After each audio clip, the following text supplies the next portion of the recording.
بسم اللہ الرحمن الرحیم۔ السلام علیکم ورحمۃ اللہ وبرکاتہ۔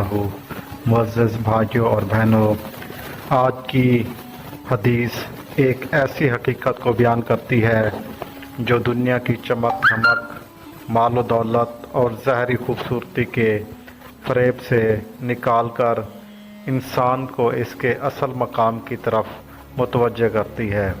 یہ حدیث ہمیں بتاتی ہے کہ اللہ تعالیٰ کی نظر میں انسان کی قیمت اس کی نیت، دل کی پاکیزگی اور عمل کے اخلاص سے ہے، نہ کہ اس کی ظاہری صورت یا دولت سے۔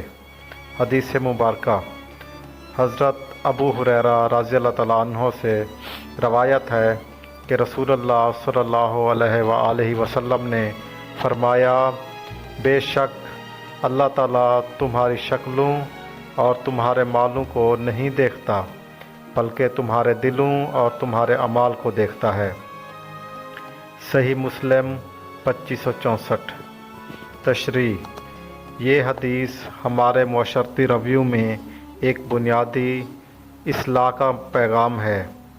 ہم میں سے اکثر لوگ کسی کے لباس، حسن، حیثیت یا مال و دولت کو دیکھ کر اس کی عزت یا اہمیت کا اندازہ لگاتے ہیں، لیکن یہ حدیث ہمیں بتاتی ہے کہ اللہ تعالیٰ کی نظر میں ان چیزوں پر نہیں بلکہ انسان کے دل اور اس کے اعمال پر ہوتی ہے۔ یعنی اگر کوئی شخص بظاہر سادہ ہے لیکن اس کا دل پاک ہے اور وہ اچھے اعمال کرتا ہے تو اللہ کے نزدیک وہ عزیز ہے۔ دوسری طرف اگر کوئی شخص مالدار اور خوش شکل ہے لیکن اس کے دل میں ریاکاری، تکبر اور برائی ہے تو وہ اللہ کی نظر میں بے وقت ہے۔ یہ حدیث ہمیں اخلاص، نیت کی سادگی اور باطنی صفائی کی اہمیت کا سبق دیتی ہے۔ یہ ہمیں یہ بھی سکھاتی ہے کہ ہم دوسروں کی ظاہری حالت کی بجائے ان کے کردار اور نیت پر توجہ دیں، نہ کہ ہم لوگوں کی ظاہری حالت کو دیکھ کر ہم سمجھیں کہ یہ ایسے ہی لوگ ہیں۔ اسلام میں ہمیشہ اچھے گمان کرنے کی تلقین کی گئی ہے۔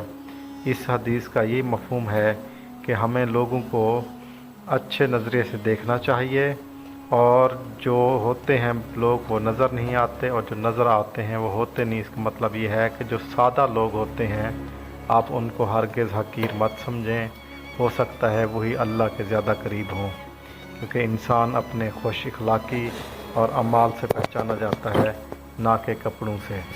جزاک اللہ۔ اگر آپ کو آج کی حدیث پسند آئی ہے تو اسے لائک کریں، سبسکرائب کریں اور اپنے دوستوں رشتہ داروں کے ساتھ ضرور شیئر کریں۔ جزاک اللہ۔ اللہ حافظ۔